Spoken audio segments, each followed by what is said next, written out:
Hi, I'm Ruben Saltzman with Structure Tech Home Inspections, and today I'm going to discuss where smoke alarms need to be located.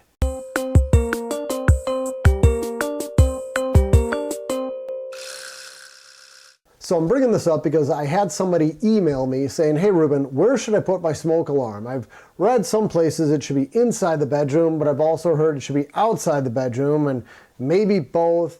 Not exactly sure where to put them. So what do I do? Great question.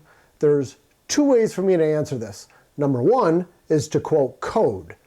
That is a boring and unhelpful way to answer the question. I'm not going to do it, and I'll discuss at the end of this video why. Number two, I could just say what you ought to do, what's safe. And for that, I'm going to follow the current code requirements on a national basis for new construction homes. And for that, I would turn to the International Residential Code, which I will refer to as the IRC.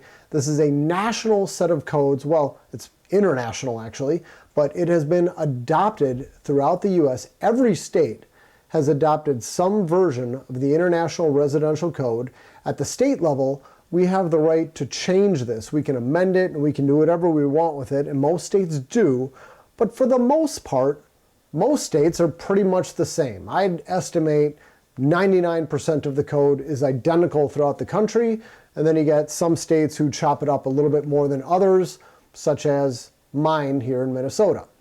All right, tangent. Bottom line is, for smoke alarm requirements, I would turn to the IRC section R310.3 if I'm using the newest version. If I'm using an older version, like the type that Minnesota has adopted, I would be looking at the 2018 version, and for that I'd have to turn to section R314.3. Bottom line is, they both have about the same requirements. There's some nitty-gritty details where they changed a word or two here and there for clarity in the newest version, but I'm not going to get into that. I'm going to make it nice and short and sweet for you. You should have smoke alarms installed inside of every bedroom. You need them outside the bedrooms on every level in a common area, and the current language, it says in the immediate vicinity of bedrooms. What does that mean? It's up to the building official. They get to decide. I'm not even going to try to weigh in on what immediate vicinity means. So we need that, and then you also need them on every level of the home. So if you have an unfinished attic and it's just uninhabitable, you don't need it there. If you have a crawl space, you don't need it there. But on any habitable level, you need a smoke alarm there too. What if you have a split level? If you have a split level, you can install one smoke alarm at the upper level as long as the next level down is not more than a full story below it. And then that upper one will count for both. Now, if it were my home, I'd probably just put one on each of those split levels, but that's just me. So those are the basic recommendations. This is what we recommend when we're doing home inspections. We tell people this is what you ought to do for safety. We don't tell people this is code because, like I said, we don't quote code. If I were to simply quote code, if you have a house that's 100 years old, well, we didn't have smoke alarms 100 years ago, so maybe you wouldn't have a requirement. But then again, we have these things in the building code that say, if you're having certain work performed, like having windows replaced, well, then it triggers a requirement for smoke alarms to be installed inside your house.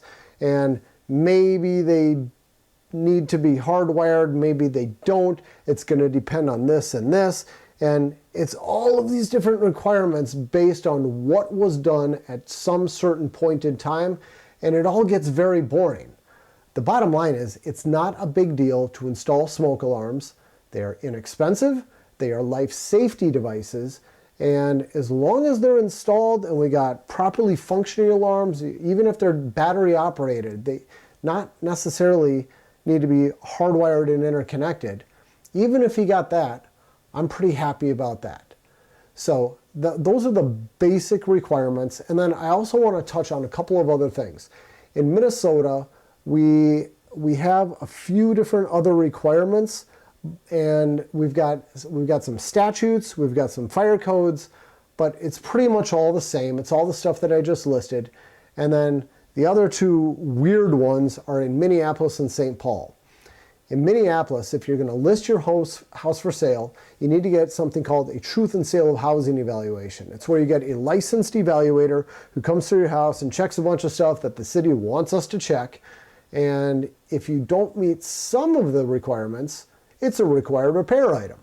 One of those is smoke alarms. In Minneapolis, you need to have a functioning smoke alarm on every level of the home in a common area. That's what they require for truth in housing. They don't say anything about bedrooms. They don't mention hardwired. They don't mention the type of smoke alarm.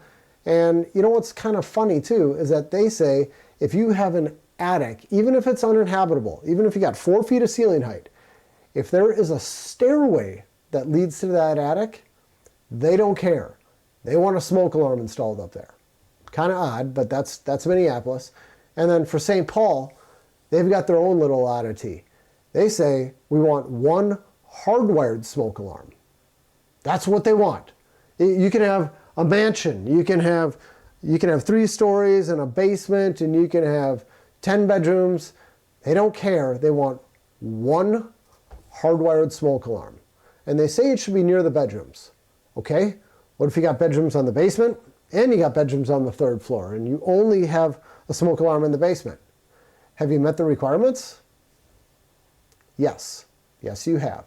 So they don't get super detailed about this. They say we need one hardwired smoke alarm in the city of St. Paul.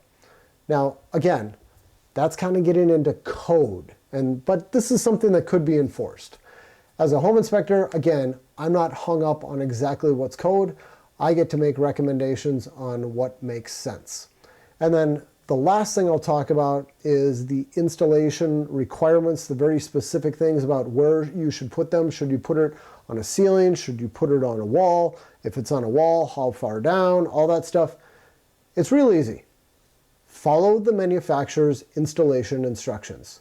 All the smoke alarms come with a tiny little pamphlet, tells you exactly where to put it. Just read the instructions and follow them. In general, don't tuck your smoke alarm into a corner because that's kind of a dead space where smoke isn't going to go. And the best place to put it is on the ceiling in the middle of the room.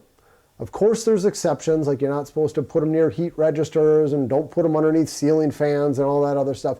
It's all laid out in the installation instructions, but the short and sweet version is the best place to put it is on the ceiling in the middle of the room. Okay, that's what I got for you today. I'm Ruben Saltzman with Structure Tech Home Inspections. Thanks for watching. Take care.